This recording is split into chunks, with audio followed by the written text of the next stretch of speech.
Cake ಕತ್ತರಿಸಿ bike ಜಾಥಾ ಮೂಲಕ ವಿದ್ಯುತ್ ಕಾರ್ಮಿಕ ದಿನಾಚರಣೆ. ಎಸಿ, ಇಪಿಎಫ್ ಸೇರಿದಂತೆ ಸಮಗ್ರ ಸಾಮಾಜಿಕ ಭದ್ರತೆಗಾಗಿ ಸರ್ಕಾರಕ್ಕೆ ಆಗ್ರಹ. ಹಾಸನದಲ್ಲಿ ವಿದ್ಯುತ್ ಕಾರ್ಮಿಕ ದಿನಾಚರಣೆ ಅಂಗವಾಗಿ ಹಾಸನ ನಗರದ ಹೇಮಾವತಿ ಪ್ರತಿಮೆ ಬಳಿ ವಿದ್ಯುತ್ ಕೆಲಸಗಾರರು ವಿಶೇಷ ಕಾರ್ಯಕ್ರಮ ಆಯೋಜಿಸಿ ಕೇಕ್ ಕತ್ತರಿಸುವ ಮೂಲಕ ಸಂಭ್ರಮಾಚರಣೆ ನಡೆಸಿದರು. ಕಾರ್ಮಿಕ ನಿರೀಕ್ಷಕ ಆನಂದ್ ರಾಮ್ ಕೇಕ್ ಕತ್ತರಿಸಿ ಕಾರ್ಯಕ್ರಮಕ್ಕೆ ಚಾಲನೆ ನೀಡಿದ ಬಳಿಕ ಕಾರ್ಮಿಕರಿಗೆ ಶುಭಾಶಯ ತಿಳಿಸಿದರು. ಬಳಿಕ ಕಾರ್ಮಿಕರು ಪರಸ್ಪರ ಸಿಹಿ ಹಂಚಿಕೊಂಡು ದಿನದ ಮಹತ್ವವನ್ನು ಸ್ಮರಿಸಿ ಬೈಕ್ ಜಾಥಾದ ಮೂಲಕ ಜಿಲ್ಲಾಧಿಕಾರಿ ಕಚೇರಿ ಆವರಣಕ್ಕೆ ಬಂದು ಜಿಲ್ಲಾಡಳಿತಕ್ಕೆ ಮನವಿ ಸಲ್ಲಿಸಿದರು. ಕಾರ್ಮಿಕ ಅಧಿಕಾರಿ ಆನಂದ್ ರಾಮ್ ಮಾತನಾಡಿ, ಮೊದಲಿಗೆ ವಿದ್ಯುತ್ ಕಾರ್ಮಿಕರಿಗೆ ಶುಭಾಶಯಗಳ ತಿಳಿಸುತ್ತೇನೆ. ಇಷ್ಟೊಂದು ಅದ್ಧೂರಿಯಾಗಿ ಆಚರಣೆ ಮಾಡುತ್ತಿರುವುದು ನಮ್ಮ ಇಲಾಖೆಯಿಂದ ಸಿಗುವ ಸೌಲಭ್ಯ ಪಡೆದುಕೊಳ್ಳಲಿ ಎಂದರು. ನಮ್ಮ ಅಸಂಘಟಿತ ಕಾರ್ಮಿಕರು ಇದ್ದು ನಮ್ಮ ಇಲಾಖೆಯಿಂದ ಬೋರ್ಡಿನಲ್ಲಿ ಕಾರ್ಡ್ ಮಾಡಿಸಿದರೆ ಅವರಿಗೆ ಸೌಲಭ್ಯ ಸಿಗುತ್ತದೆ. ಇಎಸ್ಐ, ಪಿಎಫ್ ಎಲ್ಲಾ ಸರ್ಕಾರದಿಂದ ಕೊಡುವಂತದ್ದಾಗಿದೆ ಎಂದು ಹೇಳಿದರು. ಈ ಸಂದರ್ಭದಲ್ಲಿ ಎಚ್.ಟಿ. ರಾಮೇಗೌಡ ಮಾತನಾಡಿ, ವಿದ್ಯುತ್ ಕೆಲಸಗಾರರ ಪ್ರತಿನಿಧಿಗಳು, ರಾಜ್ಯದಾದ್ಯಂತ ಸಾವಿರಾರು ವಿದ್ಯುತ್ ಕಾರ್ಮಿಕರು ಪ್ರತಿದಿನ ಜೀವದ ಹಂಗು ತೊರೆದು ಮನೆಗಳು, ವಾಣಿಜ್ಯ ಕಟ್ಟಡಗಳು, ಸರ್ಕಾರಿ ಕಚೇರಿಗಳು, ಕೈಗಾರಿಕೆಗಳು, ಅಣೆಕಟ್ಟುಗಳು ಹಾಗೂ ವಿವಿಧ ಸಾರ್ವಜನಿಕ ಮತ್ತು ಖಾಸಗಿ ಸಂಸ್ಥೆಗಳಲ್ಲಿ ವಿದ್ಯುತ್ ಸಂಬಂಧಿತ ಕಾಮಗಾರಿಗಳನ್ನು ನಿರ್ವಹಿಸುತ್ತಿದ್ದಾರೆ. ಆದರೆ ಇಂತಹ ಅಪಾಯಕಾರಿಯಾದ ವೃತ್ತಿಯಲ್ಲಿ ತೊಡಗಿಸಿಕೊಂಡಿದ್ದರೂ ಅವರಿಗೆ ಅಗತ್ಯವಾದ ಸಾಮಾಜಿಕ ಭದ್ರತೆ ಹಾಗೂ ಸರ್ಕಾರಿ ಸೌಲಭ್ಯಗಳು ಸಮರ್ಪಕವಾಗಿ ದೊರೆಯುತ್ತಿಲ್ಲ ಎಂದು ಅಸಮಾಧಾನ ವ್ಯಕ್ತಪಡಿಸಿದರು. ಮನೆ ಮನೆಗೆ ಬೆಳಕು ಕೊಡುವವರು, ವಿದ್ಯುತ್ ಶಕ್ತಿ ಇಲ್ಲ ಎಂದರೆ ಬದುಕಲೇ ಕಷ್ಟಕರವಾಗುತ್ತದೆ. ಅಂಥ ಕಾರ್ಮಿಕರಿಗೆ ಭದ್ರತೆ ಅವಶ್ಯಕವಾಗಿದೆ. ಈಗ ಕನಿಷ್ಠ 8 ಲಕ್ಷ ಕವರ್ ಮಾಡಲಾಗುತ್ತಿದ್ದು, ಇದನ್ನು ಹೆಚ್ಚು ಮಾಡಬೇಕು. ಅವರಿಗೆ ಆಸ್ಪತ್ರೆ ವೆಚ್ಚವನ್ನು ಕನಿಷ್ಠ 10 ಲಕ್ಷ ಕೊಡಬೇಕೆಂದು ಮನವಿ ಮಾಡಿದರು. ವಿದ್ಯುತ್ ಕಾಮಗಾರಿ ವೇಳೆ ಸಂಭವಿಸುವ ಅಪಘಾತಗಳಿಂದ ಹಲವಾರು ಕಾರ್ಮಿಕರು ಪ್ರಾಣ ಕಳೆದುಕೊಳ್ಳುತ್ತಿರುವುದು ಅಥವಾ ಶಾಶ್ವತ ಅಂಗವಿಕಲತೆಗೆ ಒಳಗಾಗುತ್ತಿರುವುದು ಸಾಮಾನ್ಯವಾಗಿದೆ. ಇಂತಹ ದುರ್ಘಟನೆಗಳ ನಂತರ ಅವರ ಕುಟುಂಬಗಳು ತೀವ್ರ ಆರ್ಥಿಕ ಸಂಕಷ್ಟಕ್ಕೆ ಸಿಲುಕುತ್ತಿದ್ದು, ಜೀವನ ನಿರ್ವಹಣೆಯೇ ಕಷ್ಟಕರವಾಗುತ್ತಿದೆ. ಆದ್ದರಿಂದ ವಿದ್ಯುತ್ ಕೆಲಸಗಾರರಿಗೆ ಸಾಮಾಜಿಕ ಭದ್ರತಾ ಯೋಜನೆಯಡಿ ಕಡ್ಡಾಯವಾಗಿ ಎಸಿ ಸೌಲಭ್ಯವನ್ನು ಜಾರಿಗೊಳಿಸಿ, ಅಪಘಾತ ಅಥವಾ ಅನಾರೋಗ್ಯದ ಸಂದರ್ಭಗಳಲ್ಲಿ ಸಂಪೂರ್ಣ ವೈದ್ಯಕೀಯ ವೆಚ್ಚ ಭರಿಸುವ ಜೊತೆಗೆ ಸೂಕ್ತ ಮರಣ ಪರಿಹಾರ ಹಾಗೂ ಅಂಗವಿಕಲತಾ ಪರಿಹಾರ ನೀಡಬೇಕು ಎಂದು ಒತ್ತಾಯಿಸಿದರು. ಇದರ ಜೊತೆಗೆ ಕಾರ್ಮಿಕರ ಭವಿಷ್ಯದ ಆರ್ಥಿಕ ಭದ್ರತೆಯನ್ನು ಗಮನದಲ್ಲಿಟ್ಟುಕೊಂಡು ಇಪಿಎಫ್ ಯೋಜನೆಯನ್ನು ಕಡ್ಡಾಯವಾಗಿ ಜಾರಿಗೆ ತಂದು ಎಲ್ಲ ವಿದ್ಯುತ್ ಕೆಲಸಗಾರರನ್ನು ಅದರ ವ್ಯಾಪ್ತಿಗೆ ತರಬೇಕು ಎಂದು ಆಗ್ರಹಿಸಿದರು. ನಿವೃತ್ತಿಯ ನಂತರ ಅಥವಾ ತುರ್ತು ಸಂದರ್ಭಗಳಲ್ಲಿ ಈ ನಿಧಿ ಕಾರ್ಮಿಕರ ಕುಟುಂಬಕ್ಕೆ ಆರ್ಥಿಕ ಆಸರೆಯಾಗಲಿದೆ ಎಂದು ಅಭಿಪ್ರಾಯಪಟ್ಟರು. ಇತ್ತೀಚಿನ ದಿನಗಳಲ್ಲಿ ಹೊಸ ಮನೆ ಹಾಗೂ ಕಟ್ಟಡ ನಿರ್ಮಾಣಕ್ಕೆ ಸಂಬಂಧಿಸಿದ ಪರವಾನಗಿ ಪ್ರಕ್ರಿಯೆಯಲ್ಲಿ ಉಂಟಾಗುತ್ತಿರುವ ವಿಳಂಬದಿಂದ ವಿದ್ಯುತ್ ಸಂಪರ್ಕ ಕಲ್ಪಿಸುವ ಕೆಲಸಗಳು ಸ್ಥಗಿತಗೊಂಡಿವೆ. ಇದರ ಪರಿಣಾಮವಾಗಿ ನೂರಾರು ವಿದ್ಯುತ್ ಕಾರ್ಮಿಕರಿಗೆ ಪ್ರತಿದಿನದ ಉದ್ಯೋಗ ಮತ್ತು ಆದಾಯದ ಮೇಲೆ ಪ್ರತಿಕೂಲ ಪರಿಣಾಮ ಬೀರಿದ್ದು, ಅನೇಕ ಕುಟುಂಬಗಳು ಸಂಕಷ್ಟ ಅನುಭವಿಸುತ್ತಿವೆ. ಹೀಗಾಗಿ ಸಂಬಂಧಿಸಿದ ಇಲಾಖೆ ಈ ಸಮಸ್ಯೆಯನ್ನು ಶೀಘ್ರವಾಗಿ ಬಗೆಹರಿಸಿ ಕಟ್ಟಡ ಪರವಾನಗಿ ಪ್ರಕ್ರಿಯೆಯನ್ನು ಸರಳಗೊಳಿಸುವ ಮೂಲಕ ಕಾರ್ಮಿಕರಿಗೆ ನಿರಂತರ ಉದ್ಯೋಗ ದೊರೆಯುವಂತೆ ಕ್ರಮ ಕೈಗೊಳ್ಳಬೇಕು ಎಂದು ಮನವಿ ಮಾಡಿದರು. ಅಲ್ಲದೆ, ಪ್ರಸ್ತುತ ಜಾರಿಯಲ್ಲಿರುವ ವಿದ್ಯುತ್ ಕಾರ್ಮಿಕರ ಸಹಜ ಮರಣ ಪರಿಹಾರದ ಮೊತ್ತವನ್ನು ಹೆಚ್ಚಿಸಿ, ಮೃತ ಕಾರ್ಮಿಕರ ಕುಟುಂಬಗಳಿಗೆ ಗೌರವಯುತ ಜೀವನ ನಡೆಸಲು ಅನುಕೂಲವಾಗುವಷ್ಟು ಆರ್ಥಿಕ ನೆರವು ನೀಡುವ ಹೊಸ ನೀತಿಯನ್ನು ಸರ್ಕಾರ ರೂಪಿಸಬೇಕು ಎಂದು ಆಗ್ರಹಿಸಿದರು. ವಿದ್ಯುತ್ ಕಾರ್ಮಿಕರ ಸಂಘದ ಅಧ್ಯಕ್ಷ ಆನಂದ್, ಪ್ರಧಾನ ಕಾರ್ಯದರ್ಶಿ ಬಾಬು, ಖಜಾಂಚಿ ಹುಸ್ಮಾ ಇತರರು ಉಪಸ್ಥಿತರಿದ್ದರು. ನಾನು ಏನು ವಿಶ್ವ ವಿದ್ಯುತ್ ಕಾರ್ಮಿಕರ ದಿನಾಚರಣೆ ನಡೀತಾ ಇದೆ, ಎಲ್ಲ ವಿಶ್ವಾದ್ಯಂತ ಇರತಕ್ಕಂಥ ವಿದ್ಯುತ್ ಕಾರ್ಮಿಕರಿಗೆ ಶುಭಾಶಯಗಳನ್ನ ಕೋರ್ತಾ ಇದ್ದೀನಿ. ಬಂಧುಗಳೇ, ಇವತ್ತಿನ ದಿನ ಪ್ರತಿಯೊಂದು ಮನೆ, ರೈತರ ಮನೆ ಇರ್ಬೋದು, ಶ್ರೀಮಂತರ ಮನೆ ಇರ್ಬೋದು, ಮಧ್ಯಮ ವರ್ಗದವ್ರ ಮನೆ, ಎಲ್ಲರ ಮನೆಗೂ ಬೇಕಾಗಿರೋದು ವಿದ್ಯುತ್ ಶಕ್ತಿ. ವಿದ್ಯುತ್ ಶಕ್ತಿ ಇಲ್ಲ ಅಂದರೆ ಇವತ್ತು ನಾವು ಮನೇಲಿ ಇರೋದಕ್ಕೆ ಆಗಲ್ಲ. ಎಲ್ಲದರಲ್ಲೂ ನಾವು ಉಪಯೋಗಿಸ್ತೀವಿ, ಮತ್ತೆ ಅದು ಬಹಳ ಅಪಾಯಕಾರಿ. ಅಂತ ಕೆಲಸ ಮಾಡ್ತಕ್ಕಂಥ ನನ್ನ ಅಣ್ತಂದಿರಿಗೆ ಒಂದು ಸಾಮಾಜಿಕ ಸುರಕ್ಷತೆ, ಏನಾದರೂ ಅವರು ಅಪಘಾತಕ್ಕೆ ಏನಾದರೂ ಈಡಾದರೆ ಅವ್ರಿಗೆ ಏನು ಕನಿಷ್ಠ 8 ಲಕ್ಷ ಕವರ್ ಮಾಡ್ತಾ ಇದ್ದಾರೆ, ಅದನ್ನು ಜಾಸ್ತಿ ಮಾಡಬೇಕು. ಮತ್ತು ಅವ್ರಿಗೆ ಆಸ್ಪತ್ರೆ ವೆಚ್ಚನ ಕನಿಷ್ಠ 10 ಲಕ್ಷ ರೂಪಾಯಿನಾದರೂ ಕೊಡಬೇಕು ಅಂತ ನಾನು ಮನವಿ ಮಾಡ್ತಾ ಇದ್ದೀನಿ ಲೇಬರ್ ಆಫೀಸರ್ ಹತ್ರ. ಹಾಗೆಯೇ ಇವತ್ತಿನ ದಿನ ಎಲ್ಲ ವಿದ್ಯುತ್ ಶಕ್ತಿ ಕಾರ್ಮಿಕರು ಇವತ್ತು ಒಂದಾಗಿ ಹಾಸನ ಜಿಲ್ಲೆಯಲ್ಲಿ ಪ್ರಥಮವಾಗಿ ಈ ಒಂದು ವಿದ್ಯುತ್ ಶಕ್ತಿ ಕಾರ್ಮಿಕ ದಿನಾಚರಣೆಯನ್ನು ಆಚರಣೆ ಮಾಡ್ತಾ ಇದ್ದಾರೆ. ಅದರಿಂದ ಇವತ್ತು ಬೈಕ್ ರ್ಯಾಲಿ ಇದೆ. ಆ ಬೈಕ್ ರ್ಯಾಲಿಯಲ್ಲಿ 100 ಜನ ಕಾರ್ಮಿಕರು ಇವತ್ತು ಜಿಲ್ಲಾಧಿಕಾರಿಗಳಿಗೆ ಮನವಿ ಕೊಟ್ಟು ನಂತರ ಡೈರಿ ಸರ್ಕಲ್ಗೆ ಹೋಗಿ ಅಲ್ಲಿಂದ ಬೈಪಾಸ್ ಮುಖಾಂತರ ಜಿಲ್ಲಾ ಕಾರ್ಮಿಕಾಧಿಕಾರಿ ಕಚೇರಿಗೆ ಹೋಗಿ ಅಲ್ಲಿ ಉಪ ಕಾರ್ಮಿಕ ಆಯುಕ್ತರಿಗೆ ಮನವಿನ ಸಲ್ಲಿಸ್ತಾ ಇದ್ದಾರೆ. ಈ ಮನವಿ ನಮ್ಮ ಜಿಲ್ಲಾ ರಾಜ್ಯ ಏನು ಉಸ್ತುವಾರಿ ಸಚಿವರಿಗೆ ಮತ್ತೆ ಮುಖ್ಯಮಂತ್ರಿಗಳಿಗೆ ಮನವಿನ ಸಲ್ಲಿಸ್ತಾ ಇದ್ವಿ. ವಿಶ್ವ ವಿದ್ಯುತ್ ಕಾರ್ಮಿಕರ ದಿನ, ಮೊದಲಿಗೆ ಅವರಿಗೆ ವಿದ್ಯುತ್ ಕಾರ್ಮಿಕರಿಗೆ ಶುಭಾಶಯ ಕೋರ್ತೇನೆ. ಇವತ್ತು ಈ ದಿನ ಏನು ಭಾಳ ಆಚರಣೆ ಮಾಡಿದ್ದಾರೆ. ಭಾಳ ಖುಷಿಯಾದಂಥ ವಿಚಾರ. ನಾನು ನೋಡಿದಂಗೆ ಇದು ಫಸ್ಟ್ ಟೈಮ್ ಇನ್ನು ಹಾಸನ ಇಷ್ಟೊಂದು ಅದ್ದೂರಿಯಾಗಿ ಅದ್ಭುತವಾಗಿ ಮಾಡಿದ್ದಾರೆ. ಅವರಿಗೆ ನಾನು ಶುಭಾಶಯ ಕೊಡ್ತೀನಿ. ಹೀಗೆ ಅವರು ನಮ್ಮ ಇಲಾಖೆಯಿಂದ ಏನೇ ಸೌಲಭ್ಯ ಸಿಗುತ್ತೆ ಅದನ್ನು ಸಹ ಪಡೆಯಲಿ ಅಂತ ಹೇಳ್ತಾ ಅವರಿಗೆ ಶುಭಾಶಯ ನಾನು ಕೊಡ್ತೀನಿ. ನಾನು ಆನಂದರಾಮ HRK ಅಂತ ಕಾರ್ಮಿಕ ನಿರೀಕ್ಷಕರು ಹಾಗೂ ಕಾರ್ಮಿಕ ಅಧಿಕಾರಿ ಇನ್ಚಾರ್ಜ್ ಆಗಿದ್ದೀನಿ. ಯಾರ್ದು ಯಾವ ಬೇಡಿಕೆ ಅವ್ರದ್ದು?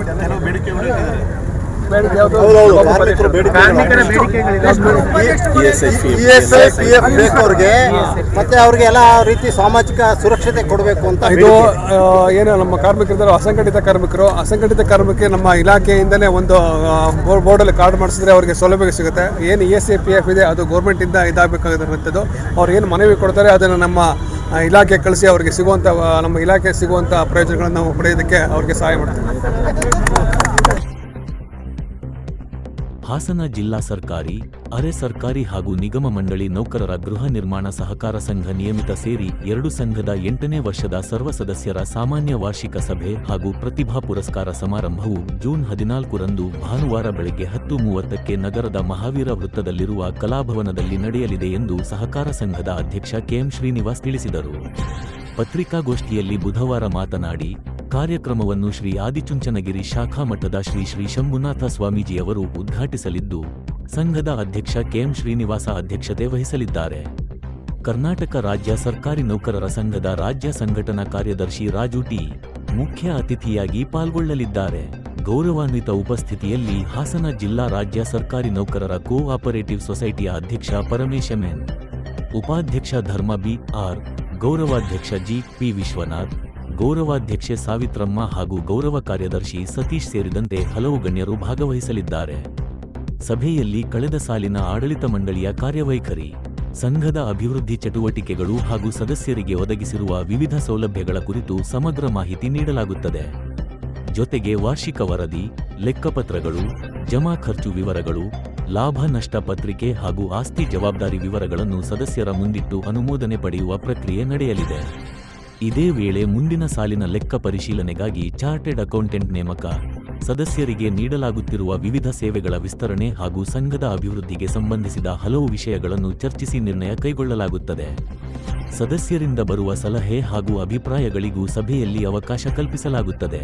ಸಭೆಯ ವಿಶೇಷ ಆಕರ್ಷಣೆಯಾಗಿ ಪ್ರತಿಭಾ ಪುರಸ್ಕಾರ ಸಮಾರಂಭ ನಡೆಯಲಿದ್ದು, ಶೈಕ್ಷಣಿಕ ಹಾಗೂ ವಿವಿಧ ಕ್ಷೇತ್ರಗಳಲ್ಲಿ ಉತ್ತಮ ಸಾಧನೆ ಮಾಡಿದ ಸದಸ್ಯರ ಮಕ್ಕಳನ್ನು ಮತ್ತು ಪ್ರತಿಭಾವಂತರನ್ನು ಗೌರವಿಸಿ ಸನ್ಮಾನಿಸಲಾಗುತ್ತದೆ. ವಿದ್ಯಾರ್ಥಿಗಳಲ್ಲಿ ಸಾಧನೆಯ ಮನೋಭಾವ ಬೆಳೆಸುವ ಉದ್ದೇಶದಿಂದ ಈ ಕಾರ್ಯಕ್ರಮವನ್ನು ಹಮ್ಮಿಕೊಳ್ಳಲಾಗಿದೆ ಎಂದು ಸಂಘ ತಿಳಿಸಿದೆ.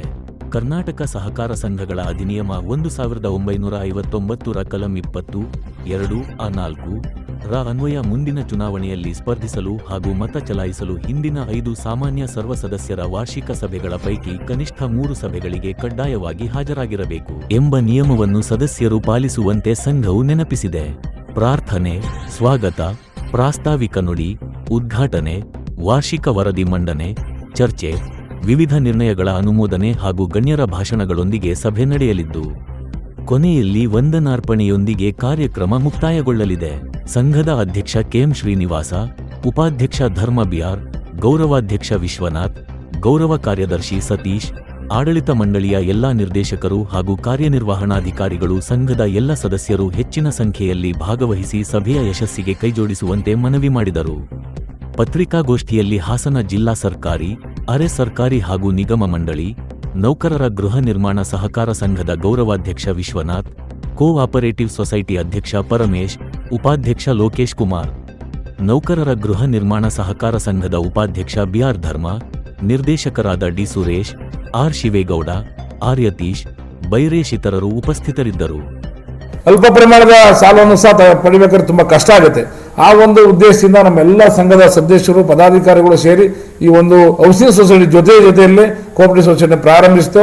ಅದು ತುಂಬ ಅತ್ಯುತ್ತಮವಾದ ಕೆಲಸ ಮಾಡೋದ್ರ ಮೂಲಕ ಇವತ್ತು ನಮ್ಮ ಹಾಸನ ಜಿಲ್ಲೆಯಲ್ಲಿ ಹಾಸನ ಸರ್ಕಾರಿ ನೌಕರ ಕೋಆಪರೇಟಿವ್ ಸೊಸೈಟಿ ಉತ್ತಮವಾದ ಸ್ಥಾನದಲ್ಲಿದೆ, ಅತ್ಯುತ್ತಮವಾದ ಕೆಲಸವನ್ನು ಮಾಡ್ತಿದೆ ಹೇಳೋಕ್ಕೆ ನಾನು ಈ ಮೂಲಕ ಇಷ್ಟಪಡ್ತೀನಿ.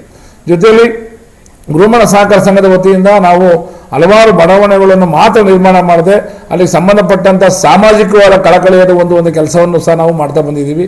ಈಗಾಗಲೇ ನಾವು ಹಲವಾರು ಗಿಡಗಳು ನೆಡುವಂಥ ಮೂಲಕ ಅದರ ರೀತಿಯಲ್ಲಿ ನಾವು ಬೇರೆ ಬೇರೆ ಏನು ಸಾಮಾಜಿಕವಾದ ಕಳಕಳಿ ಹೊಂದಿರುವಂಥ ವೇದಿಕೆಗಳಲ್ಲಿ ಸಹ ನಾವು ಭಾಗವಹಿಸೋದ್ರ ಮೂಲಕ ನಮ್ಮ ಕೈಲಾದ ಸಹಾಯವನ್ನು ಮಾಡೋದ್ರ ಮೂಲಕ ಭಾರತ ಜ್ಞಾನ ವಿಜ್ಞಾನ ಸಂಸ್ಥೆಯ ಜೊತೆ ಕೈ ಜೋಡಿಸೋದ್ರ ಮೂಲಕ ಈ ಮೂಢನಂಬಿಕೆಗಳು ಅಥವಾ ಇನ್ನೇನೇನು ವೈಜ್ಞಾನಿಕವಾದ ವಿಷಯಗಳನ್ನು ಬಗ್ಗೆ ಜನಗಳಿಗೆ ತಿಳಿಸೋದ್ರ ಮೂಲಕ ಹಲವಾರು ಕಾರ್ಯಕ್ರಮಗಳಲ್ಲಿ ನಮ್ಮ ಸಂಘ ಉತ್ತಮವಾದ ಕೆಲಸ ಮಾಡುತ್ತಾ ಬಂದಿರುತ್ತದೆ. ಜೊತೆಯಲ್ಲಿ ಈ ಒಂದು ಕೆಲಸ ಮಾಡ್ತಾ ಬಂದಿರುವಂಥ ಈ ಗುರುಮಠ ಸಹಕಾರ ಸಂಘಕ್ಕೆ ಇಲ್ಲಿವರೆಗೂ ಒಂದು ಸ್ವಂತ ಕಟ್ಟಡ ಇಲ್ಲ. ಆದರೂ ಸಹ ನಾವು ಈ ಬಂದಂಥ ಏನು ಸಣ್ಣ ಪುಟ್ಟ ಹಣದಲ್ಲೇ ನಾವೆಲ್ಲರೂ ಸಹ ಒಟ್ಟಿಗೆ ಸೇರಿ ಈ ಹಲವಾರು ಕಾರ್ಯಕ್ರಮಗಳನ್ನ ಮಾಡ್ತಾ ಬಂದಿದ್ದೀವಿ. ಮುಂದಿನ ದಿನಗಳಲ್ಲಿ ನಮಗೂ ಸಹ ಈ ಥರದೊಂದು ಕಟ್ಟಡವನ್ನು ಕಟ್ಟಬೇಕು ಅಂತ ಆಸೆ ಇದೆ. ಆ ರೀತಿಯಲ್ಲಿ ನಾವು ಕೆಲಸ ಮಾಡ್ತಾ ಇದ್ದೀವಿ.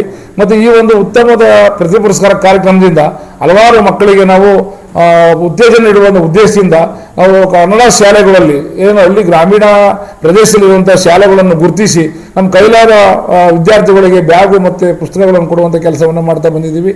ಅದ್ರ ಜೊತೆಯಲ್ಲಿ ಇನ್ನು ಬೇರೆ ಯಾವುದಾದ್ರೂ ಉನ್ನತವಾದ ಹಳ್ಳಿ ಮಕ್ಕಳು ಕನ್ನಡ ಶಾಲೆಯಲ್ಲಿ ನಮ್ಮ ಗ್ರಾಮೀಣ ಶಾಲೆಗಳಲ್ಲಿ ಓದಿ ಮುಂದೆ ಏನಾದರೂ ಉನ್ನತವಾದ ವ್ಯಾಸಂಗಕ್ಕೆ ಏನಾದರೂ ಸಹಾಯವಾಗಬೇಕು ಅಂದರೆ ಅಲ್ಲೂ ಸಹ ಅವ್ರಿಗೂ ಸಹ ನಾವು ಸಹಕಾರ ನೀಡುವಂಥ ಕ್ರೀಡಾ ಮಟ್ಟದಲ್ಲಿ ಕ್ರೀಡೆಯಲ್ಲಿ ಭಾಗವಹಿಸುವಂಥ ಕ್ರೀಡಾಕೂಟದಲ್ಲಿ ಭಾಗವಹಿಸುವಂಥ ಮಕ್ಕಳಿಗೆ ಸಹಾಯ ಮಾಡೋದ್ರ ಮೂಲಕ ಈ ನಮ್ಮ ಗುರುಮಠ ಸಹಕಾರ ಸಂಘ ಒಂದು ಅತ್ಯುತ್ತಮವಾದ ಕೆಲಸವನ್ನು ಮಾಡ್ತಾ ಬಂದಿದೆ. ಅದೇ ರೀತಿಯಲ್ಲಿ ಪ್ರತಿ ವರ್ಷವೂ ಸಹ ನಾವು ಈ ಒಂದು ಪ್ರತಿಭಾ ಪುರಸ್ಕಾರ ಮಾಡುವುದರ ಮೂಲಕ ನಾವು ಈ ಕೆಲಸವನ್ನು ಮಾಡೋದ್ರ ಜೊತೆಯಲ್ಲಿ ಈ ಒಂದು ಉದಾಹರಣೆ ನಾವು ಹೇಳ್ಬೇಕು ಅಂದರೆ ಒಂದು ವಯೋವೃದ್ಧ ಇರುವಂಥ ಒಂದು ಆಶ್ರಮ ಇದೆ. ಅಲ್ಲಿಗೆ ಪ್ರತಿ ವರ್ಷವೂ ನಮ್ಮ ಕೈಲಾದ ಸಹಾಯವನ್ನು ಮಾಡ್ತಾ ಬಂದಿದ್ದೀವಿ. ಯಾಕೆಂದರೆ ನಾವು ನಮ್ಮ ಗೃಹಮಠ ಸಹಕಾರ ಓನ್ಲಿ ಸರ್ಕಾರಿ ನೌಕರರಿಗೆ ಮಾತ್ರ ಅಥವಾ ಸದಸ್ಯರಿಗೆ ಮಾತ್ರ ಅಲ್ಲದೆ ನಾವು ಸದಸ್ಯತೆ ಇಲ್ಲದರಿಗೂ ಸಹ ಹಲವಾರು ಸಹಾಯವನ್ನು ಮಾಡೋದ್ರ ಮೂಲಕ ನಾವು ಈ ರೀತಿಯಾದ ಗೌರವವನ್ನು ಸಮರ್ಪಣೆಯನ್ನು ಮತ್ತು ಕೈಲ ಸಹಾಯವನ್ನು ಮಾಡ್ತಾ ಬಂದಿದ್ದೀವಿ. ಈ ಮೂಲಕ ನಾನು ನಿಮ್ಮಲ್ಲಿ ಏನು ವಿನಂತಿಸ್ತೀನಿ ಅಂದರೆ ನಮ್ಮ ಗೃಹಮಠ ಸಹಕಾರ ಸಂಘ ಅತ್ಯುತ್ತಮ ಬೆಳೀಲಿಕ್ಕೆ ನಮ್ಮ ಸಂಘದ ಸದಸ್ಯರು ನಮ್ಮೆಲ್ಲ ಸಂಘದ ನಿರ್ದೇಶಕರು ಪದಾಧಿಕಾರಿಗಳು ಕಾರಣ ಇರ್ತಾರೆ. ಅವರಿಗೆ ಈ ಒಂದು ಅಭಿನಂದನೆ ಸಲ್ಲಿಸೋದ್ರ ಜೊತೆಯಲ್ಲಿ ಮುಂದಿನ ದಿನಗಳಲ್ಲೂ ಸಹ ಇದೇ ರೀತಿ ನಿಮ್ಮ ಸಹಕಾರ ಇರಲಿ. ಈ ಪ್ರತಿಭಾ ಪುರಸ್ಕಾರ ಇದೇ ತಿಂಗಳು 14ನೇ ತಾರೀಕು ಭಾನುವಾರ ಕಲಾಭವನದಲ್ಲಿ ಮಾಡ್ತಾ ಇದ್ದೀವಿ. ಈ ಒಂದು ಪ್ರತಿಭಾ ಪುರಸ್ಕಾರ ಕಾರ್ಯಕ್ರಮಕ್ಕೆ ಹೆಚ್ಚಿನ ಸಂಖ್ಯೆಯಲ್ಲಿ ಸಂಘದ ಸದಸ್ಯರು ಮತ್ತು ವಿದ್ಯಾರ್ಥಿಗಳು ಭಾಗವಹಿಸಬೇಕು. ಯಾಕೆಂದರೆ ಇವರು ಏನು ನಾವು ಮೋಟಿವೇಶನ್ ಸ್ಪೀಚ್ ಕರೆಸ್ತಾ ಇದ್ದೀವಿ. ಡಾಕ್ಟರ್ ರಾಹುಲ್ ದೇವರಾಜ್ ಅವರು ಅತ್ಯುತ್ತಮವಾದ ಸ್ಫೂರ್ತಿದಾಯಕ ಮಾತನಾಡಲಿದ್ದಾರೆ. ಅದನ್ನು ಕೇಳಲಿಕ್ಕೆ ಮತ್ತು ಆ ಒಂದು ಸ್ಫೂರ್ತಿದಾಯಕ ಮಾತನ್ನು ಕೇಳೋದ್ರ ಮೂಲಕ ನೀವು ಮುಂದಿನ ಭವಿಷ್ಯವನ್ನು ರೂಪಿಸಿಕೊಳ್ಳುವಂಥ ಕೆಲಸವನ್ನು ಮಾಡಲಿಕ್ಕೆ ನಾವು ಈ ಒಂದು ಕಾರ್ಯಕ್ರಮ ಮಾಡ್ತಿದ್ದೀವಿ. ತಾವು ದಯವಿಟ್ಟು ಸಾರ್ವಜನಿಕರು ಅದು ಸಂಘದ ಸದಸ್ಯರು ಅಲ್ಲದೇ ಇದ್ದವರು ಸಹ ಬರ್ಬೋದು. ಹಲವಾರು ಶಾಲಾ ಕಾಲೇಜುಗಳಿಗೆ ಹೇಳಿದ್ದೀವಿ ಬನ್ನಿ ಅಂತ, ಅವರು ಸಹ ಬರ್ಬೋದು, ಯಾರು ಬೇಕಾದ್ರೂ ಬರ್ಬೋದು. ಆಗ ನಮಗೆ ಈ ಕಾರ್ಯಕ್ರಮ ಅತ್ಯುತ್ತಮವಾದ ಯಶಸ್ಸನ್ನು ಕಾಣುತ್ತೆ. ನಿಮ್ಮೆಲ್ಲರ ಆಗಮನದಿಂದ ಈ ಕಾರ್ಯಕ್ರಮ ಯಶಸ್ಸುಗೊಳಿಸಬೇಕು ಅಂತ ನಾನು ಸಂಘದ ಅಧ್ಯಕ್ಷನಾಗಿ ನಿಮ್ಮ ಮೂಲಕ ನಾನು ಎಲ್ಲ ನಮ್ಮ ಸಂಘದ ಸದಸ್ಯರ ಮಕ್ಕಳಿಗೆ ಹಾಗೂ ಸರ್ಕಾರಿ ನೌಕರರಿಗೆ ಹಾಗೂ ಸಾರ್ವಜನಿಕರಿಗೆ ಈ ಒಂದು ಕಾರ್ಯಕ್ರಮಕ್ಕೆ ಆಹ್ವಾನ ನೀಡ್ತಾ ಇದ್ದೀನಿ. ನಮಸ್ಕಾರ.